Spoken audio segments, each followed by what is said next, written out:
That's the strap you've been fighting for, huh? That's it, man. That's it right there. How you feeling? I feel great. I feel great. I think, what's this, 3 or 4 days later, it's finally sinking in, and I'm loving life right now. Porter, newly crowned IBF welterweight champion. How you feeling these days? I feel great, man. I feel blessed. I understand what this means. This means I'm a world champion now. I'm in a blessed position, and now I have to protect my house. Your fight with Devon Alexander. Take me in the ring. How was that fight play out? Did it play out how you expected? It played out, I think maybe the one thing I didn't expect to outbox him as much as I did.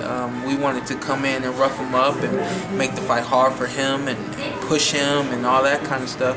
But I was able to touch him from the outside with my jab, which was, you know, something we knew we had, but, you know, I didn't expect that to land the way it did. But, you know, other than that, man, everything else just came to. I was able to get to his body like we had been working on in camp, and rounds 1 through 12, I think I gave him 1 round watching it today. So. Okay, really? Yeah. Okay. What about, it seems that, I saw your daddy says the worst thing people can do is underestimate you.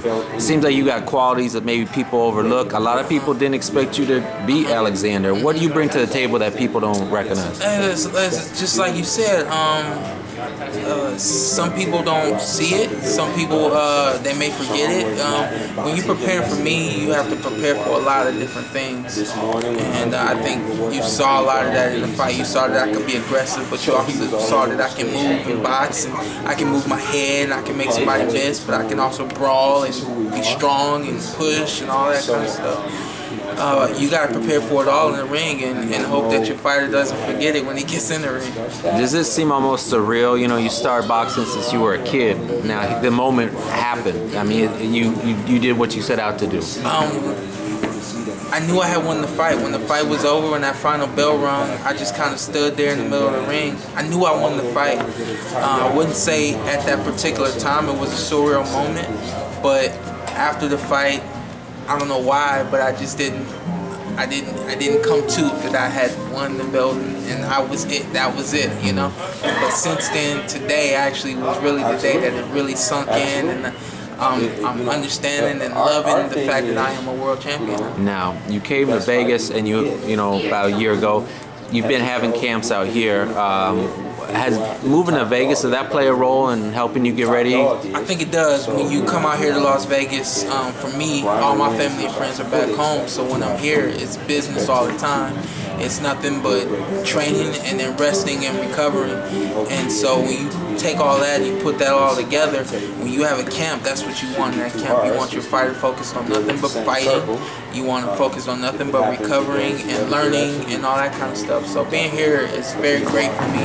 And you know, at this particular point in my life, I wouldn't want to be anywhere else. What about having Rashad Holloway kind of on your team this camp? What was it like? You know, he's an excellent fighter in his own right. What's it like? We came together. We talk a lot. This is one guy. Oh, I don't. Anyone that knows me knows I'm not a very open person. It's just me. It's how I am. I open up to this guy all the time. We talk all the time.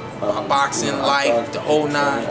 And when my dad said he was going to bring him into camp, I knew it was the right move. My dad always makes the right moves, but for Rashad to come in and be a part of this camp was really, from the very first moment, I knew it was going to be special. And he helped me the whole way, man. He pushed me the whole way, kept me focused, kept me mentally strong, physically strong. He helped me tremendously, and I think he'll be around the rest of the way. Now, your relationship with your father, Kenny, you know, he's like a disciplinarian. He shows some tough love during training. You know, just what was it like, kind of work training under him, and just the father-son aspect? Yeah, you know? Well, another reason Rashad is here is to kind of take some of that off of my dad. You know, kind of relieve my dad of all the stress of having to push me and get me ready and prepared and all that kind of stuff. But at the same time, it's always been me and my dad. So we have a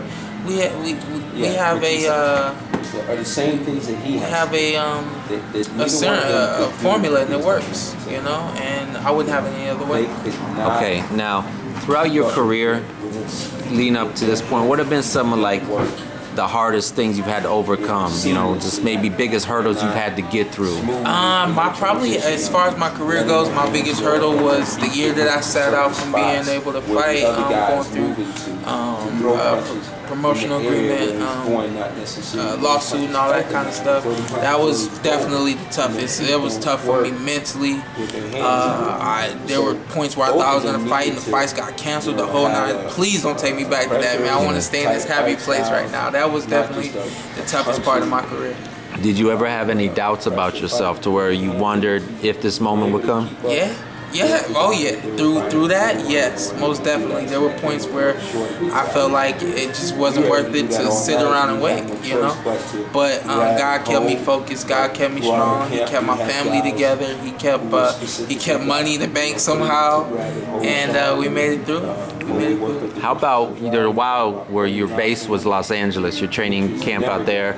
A lot of people know you for Pacquiao, Spar Rashad, Wild Card. What were your memories on your times on there, and how did that help mold you as a fighter? Well, you know what, as a fighter, I've always been told that you have to take steps in order to become a world champion, and that was a big important step for me. Going out there was really the first time I had been around so much media all the time, a big gym with a lot of different